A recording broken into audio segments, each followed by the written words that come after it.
the perpetrator in this case is black. See, I think it would be a whole different sentiment if the perpetrator was white and he killed a cop. There was a white young man who killed a cop after Kevin. You know his name? You know his name? I believe it's Tristan Forrester. Death penalty was never even considered. Langford Cunningham is really an inspiration. Mr. Langford Cunningham. Blind City, the podcast. It's headed up by a guy named Langford Cunningham. He had to lose his sight to find his vision. Welcome to Blind City, the podcast. I'm your host, Langford Cunningham. We are the therapy for these streets. Everybody got their ops, everybody got their enemies, but for real, now you don't even got to worry about your enemy. It be, the closest motherfuckers around you. No, this is real. We getting shot by police. We getting stereotyped. We didn't get a proper investigation. Well, definitely, I think it's a bunch of bullshit. Your car got shot up, right? Yeah, he struck the bullet. Yeah, you from the hood. They just passed a law where you can give a kid a gun without the parent's permission. Wait a minute. They can do what? We got people in power that's not really for the people. They think the people work for them. You work for the people. We got to talk about the disparities in our community. North side look like a bomb didn't hit it. Hey y'all, this is Tashara Jones, Mayor of the City of St. Louis, and I listen to Blind City, the podcast. If you found this content helpful, please share this video and subscribe to our YouTube channel, Blind City, the podcast. You can find us on all social media platforms. BlindCityThePodcast.com. BlindCityThePodcast.com. We're in the streets for the people. I got my co-host today. Everybody may know him by the radio, but now he's independent, black owned. My man, Dirk Brown, how you doing? I'm doing all right. How you doing? Oh man, thank you for pulling up to the city. But let me say this before we get the show started today. We have a very special show tonight. Let me send my condolences out to the families who lost their loved ones inside that horrific school shooting. May our prayers be with you. But we have problems in St. Louis right now. And it's just not dealing with the school shooting. We've been dying for the last 5 years in this city. And the murder toll has been going up and up and up to the penthouse. Now we're the homicide capital. We got to come together out here in these streets. These politicians got to do their damn job. I'm getting tired of the balloon releases, man, and the vigils. Now, I know they serve a purpose for the families, but the end game is to stop these damn murders. Releasing 20 damn balloons is not stopping the murders. And you got to put pressure on these politicians. You pay taxes, people. Make them accountable. And if they're not accountable, get their ass out. You see, they rushed the Capitol. See the difference? See, we complacent as black people. You better learn how to get rowdy. You better go back to Dr. King and Malcolm X. Dr. King had the bus boycott, shut the city down. All we do is march and bang on drums. You better learn your history from your people. Information and awareness is what we bring. BlindCityThePodcast.com. If you vote them in November 8th, if they don't do their job within 160 days, you vote their ass out. It's time to get rowdy inside the city. We have Michelle Smith just pulled up to the city. And we're going to talk about Kevin Johnson, who has an execution date a couple days after Thanksgiving. And we're going to get deep inside that and talk about the mental health that our community is dealing with that people seem not to understand about our community. But we're going to get it straight today with Dr. Ajuma. We'll be right back after these messages. BlindCityThePodcast.com. They take ecstasy, they take Percocet, and all that chemical in the weed in the hood they smoke. If that don't kill you, these damn shots won't kill you. You better preach. You better preach. Don't get the damn shot. If all that junk food and drugs didn't kill you, the shot won't do it. Blind City, the podcast. We come with the realness, Mr. Sims, Triple OG. Yes, we do. Shooting the hip, baby. From the hip. We had to reinstate the mask mandate in conjunction with consultation from the St. Louis Pandemic Task Force, which includes the leaders of our area hospitals and health centers. This is not political. It's not about freedom or liberty. It's about saving lives. Fact. Check out Blind City, the podcast on the Hype Magazine Network. Also watch us on ABC 30, Sundays after midnight, or go to blindcitythepodcast.com. blindcitythepodcast.com. I got Dirk Brown, my co-host. I got Dr. Ajuma just pulled up to the city, and I have Miss Michelle Smith. Thank you for pulling up to the city. How you doing? I'm doing well today. How are you? Oh, I'm blessed, using my disability as strength to empower the people in the community. So let's get right into it. How is Mr. Kevin Johnson doing dealing with these circumstances? Kevin is holding up pretty well, considering these circumstances. He is a very, pragmatic person. He understands what's going on, and he is doing his all to help himself and to also support his family. Okay, so what is the movement right now with your organization that you're working with Kevin Johnson? So my organization is, we call it MADP, Missourians for the Abolition of the Death Penalty. And we have a clemency campaign currently for Kevin Johnson, as well as the other people on death row who have scheduled execution dates. Kevin's date is November 29th, like you said, a couple of days after the holiday. And we are trying to educate and amplify people to take part in support of Kevin, including the actions that we will be doing, but also, educating their communities, their families, their churches. This entire thing is contingent upon people knowing what's happening and, like you said, getting loud about it. So that's what our role is right now. So the organization and the people that's part of this organization, they're really not just for Kevin Johnson, just the Missouri death penalty or just the death penalty in America. They're totally against it. Correct. Our organization is against any state-sanctioned killings, and that's what this is. This is state murder. It is a regurgitation of racial justice lynchings that happened, decades ago. And so we are against the execution of anyone. We actually have someone from our city on federal death row. So we advocate for the abolition of the death penalty overall, but specifically we work in Missouri. Dr. Ajuma, thank you for pulling up to the city. You have been speaking on this in future episodes and past episodes about America being a violent country. Absolutely. My support for the sister, with the brother, Brother Kevin Johnson, many others who have been wrongfully convicted or accused. You and I, we talked about this, Brother Langford. I wish the death penalty was administered equally. It's amazing when you look throughout the history of America, serial killers and other people who have committed heinous crimes, but yet, they get life in prison versus an execution date. But since then, Kevin has shown remorse towards the family of the police officer. Kevin is very remorseful. Earlier this year, his attorneys commissioned a video that we call a Clemency video. It is 35 minutes long, and it talks, to Kevin and his family and his supporters. And in it, Kevin recounts how he is remorseful, how he has used these 17 years of being incarcerated. Let's stop right here. We're going to take a look at the tape. We'll be right back after these messages. blindcitythepodcast.com. If I could speak to the McEntee family, his wife, his kids, I would tell them that I'm sorry. That I never meant to, tear their family apart. I never wish to bring pain to them. Like I said, if I can erase that day, I would. I just want to say I'm sorry. blindcitythepodcast.com. We just got done watching the clip. Well, let me say, you people watch the clip, I listen.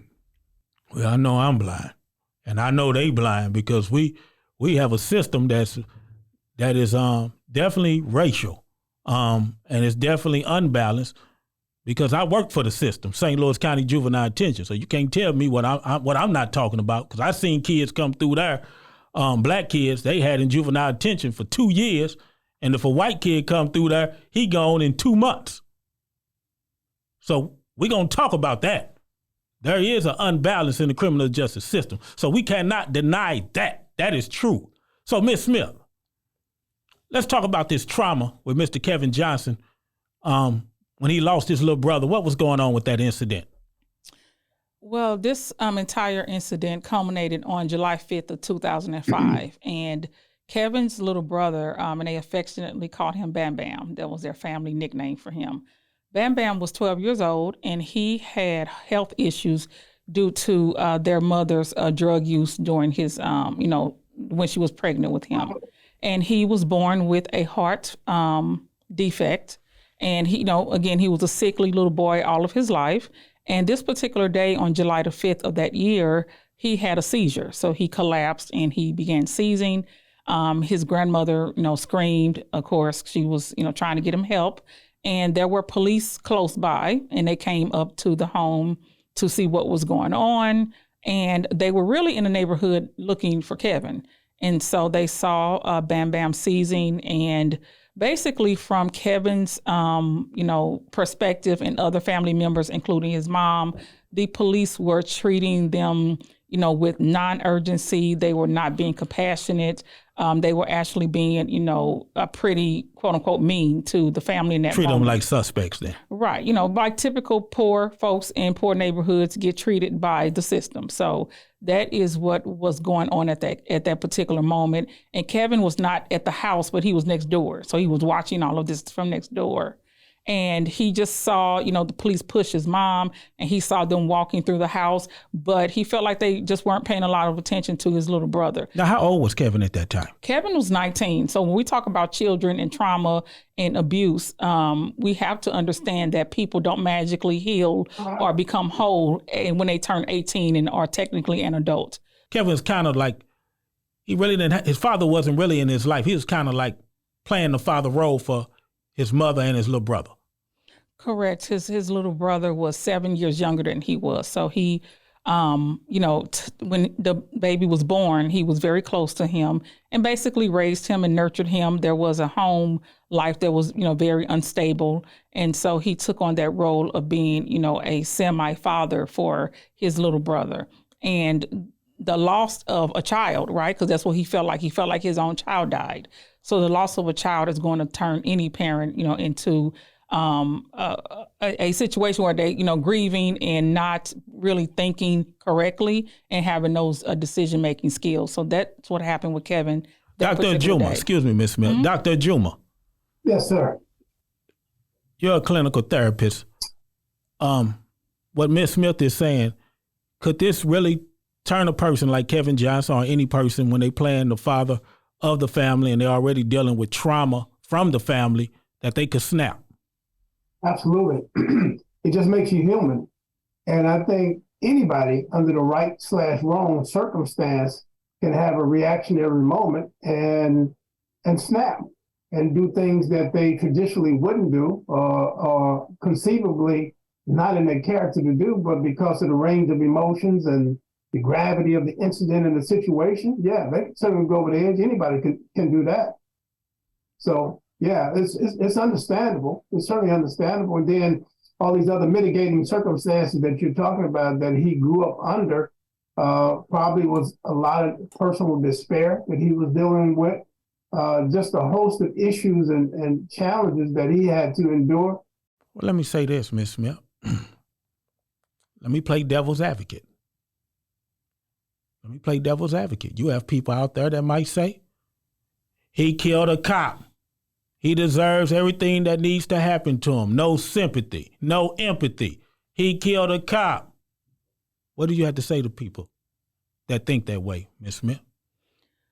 Well, I do hear that a lot. And I will say to those people that we have a system that is unequal, inequitable, and no justice. And so if we're saying that people need to be held accountable, that should be across the board, and everyone should be held accountable. I definitely ask people for empathy and sympathy and to think about, just the dynamics of what actually happened. Kevin was not a bad person, a bad kid. He was not at school fighting people or beating people up. Kevin was a high school football star in Kirkwood. He was not somebody just running the street and just being wild and doing things. He was a football star. He was a new dad. He was in foster care, and he was really trying to get himself together and deal with those mental issues that, were affecting him from his traumatic childhood. And we also have footage of a former police officer from Kirkwood, correct? Correct. He's retired, yes. What's his name? Mr. Jeff Morrison. And he knew the slain officer. Correct. He was a friend of Sergeant McEntee's. Of Sergeant McEntee's. We're going to take a look at his footage and see what he has to say about this situation. We'll be right back. BlindCityPodcast.com. I also think that the governor would need to consider the fact that the state and the Children's Division and the Family Court probably let Kevin down and didn't provide the services they needed to be able to handle his emotions properly, his anger. So, but No, I'm not one of these people who says I'm completely against the death penalty. I don't believe that. It is appropriate in certain crimes, just not this one. Welcome back to BlindCityPodcast.com. What was the officer name again, Ms. Smith? That officer is Officer Jeff Morrison. Officer Jeff Morrison, former police Kirkwood officer. He's not with the death penalty also, and he wants to see Mr. Kevin Johnson live, just do the rest of his time in prison instead of being put to death by lethal injection. Dr. Juma, what else do you have to say about this? Well, I have a lot to say. The execution of Kevin is not going to bring that officer's life back. So, two wrongs don't make a right. So, and the sister is absolutely 100% correct in her analysis. Justice is just not equally divvied out or distributed. What makes a police officer's life so much more valuable than the average citizen? A life is a life, a death is a death. So I don't understand how a police life is catapulted above just the average person. Death is death. So it's so unfair. Unfortunately, whenever a black suspect or black perpetrator kills a white person, they're demonized. They're absolutely demonized. And so the end result is oftentimes they get death penalties, or they get the death penalty. So it's very unfortunate that it has to be this way. So that's my take on it. Okay, we'll be right back after these messages. BlindCityPodcast.com, ABC 30. What's up, BlindCityThePodcast.com. It's your girl, Michaela McGee, Miss Missouri, USA. When I'm just chilling, hanging out, I love to listen to BlindCityThePodcast.com. They bring all of the real. We talk about community, real issues going on affecting real people. Make sure that you guys are listening to BlindCityThePodcast.com. Welcome back to BlindCityThePodcast.com, ABC 30 TV. We have Dr. Juma. We have my man Dirk Brown as my co-host, and we have Michelle Smith. And just pulled up to the city, Dr. Stanfield. Thank you for pulling up to the city, Dr. Stanfield. How you doing? I'm doing great. It's an honor to be here. Thank you. Great. Yeah, we're up here talking about the Missouri death penalty and how disproportionate it is inside the system. But we want to talk about Kevin. I heard you had him through school, and was he dealing with trauma issues when he was going to school back then? I first met Kevin when he was a kindergartner, 5 years old. And he and his entire family went to the elementary school where I was the principal. And we knew there were issues with the family, and yet we had no clue how horrible those conditions were. Let me ask you this, Dr. Stansfield. I'm sorry. Do you think Black boys' trauma is overlooked by society? Yes, definitely. I've been mentoring young African-American males for years now. And if half of what they tell me is true, we are living in a world where many of us have no clue have no clue how they're being treated. And, Kevin and I have talked a lot about that. He's very open about the racial differences. And, he talked about, for example, when he was little, the way he was disciplined, you misbehaved, you got a whipping on your butt. And he said they used to laugh about white people and the fact that, they'd send their kids to timeout. And he said, there's something to be said for that because I've had an awful lot of time in timeout to do my thinking. Last question. What will you tell your peers that look at it like, well, it sounds good, but he's a cop killer. Mm-hmm. He did something wrong. He did something that was malicious. What would you say to them? Because we have those type of people in society that just don't give a damn. They love the police. We are a police state. Let's face it. This is Missouri. This is a police state. And they don't think there needs to be room for redemption. What do you say to them? And I'm going to keep it real on Blind City. It's white people. Some white people don't want to hear what we're saying. Langford, before she asks, and I'd like for her to respond to this too, the perpetrator in this case is Black. See, I think it would be a whole different sentiment if the perpetrator was white and he killed a cop. There would be some consideration or some empathy that were mitigating circumstances. The white perpetrator stepped over the edge, and so that would be a greater consideration. So I'd like to hear her respond. I say two things. Number one, Kevin is a cop killer. We can't deny that. But he is so much more than that. There was a white young man who killed a cop after Kevin. You know his name? You know his name? I believe it's Tristan Forrester.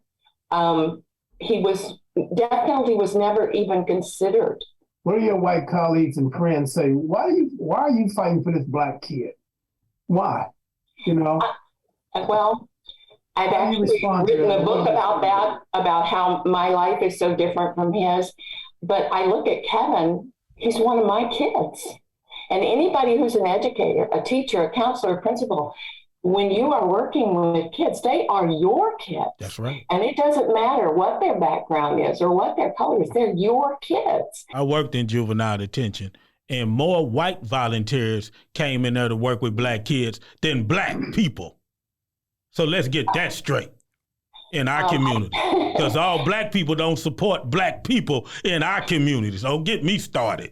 I did a research presentation on mentoring, and I have 3 young men that I questioned about, why did you accept a white woman as your mentor? And the answer was, well, there aren't any Black men who are doing it. And what? Rewind. What? They said what? What the kids say? They said there are not Black men willing to mentor them. So they accepted me. Of course, they knew me. I was in their lives. But it still took time for them to develop trust. When I go in and I talk to these kids, they look at me like, well, who are you, lady? You know nothing. I know. I've been in there. Yes, they look at you like you scared of them. I remember one of the kids looking at me, and we were having a conversation, and it was about race, and he said, well, I hate white people. And I go, have you looked at me? And he goes, but I know you. And that's it. It's relationships and individuals and getting to know each other. Well, thank you, Doctor. That's what we're trying to do, one at a time. Dr. Stansfield, thank you for pulling up to the city. Please, like I say, thank you for pulling up to the city. We'll be right back after these messages. BlindCityThePodcast.com. BlindCityThePodcast.com. I have Michelle Smith pulled up to the city, Dr. Ajuma, my co-host, and my guest co-host for this evening, the great Dirk Brown. We're going to go to Dirk Brown right now with some statistics. What do you have for me, Dirk? So looking at the stats right now, it's a total of 2,400 inmates that's on death row, and it's nationwide. And this year alone, 12 have been executed by lethal injection. 12. Okay. And that's concentrated in a small, there are probably 5 or 6 executing states right now, so that's not nationwide. That's probably Oklahoma, Georgia, Alabama, Missouri, Florida, maybe Texas, so a handful of states.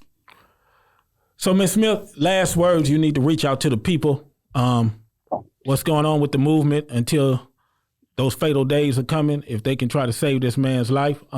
What's going on? What events you got going on in the next couple weeks? So next week, we are having what we call an art build, and that is going to be creating visual pieces for our direct actions. But we will, in November, have different direct actions in the city and in Jefferson City as well.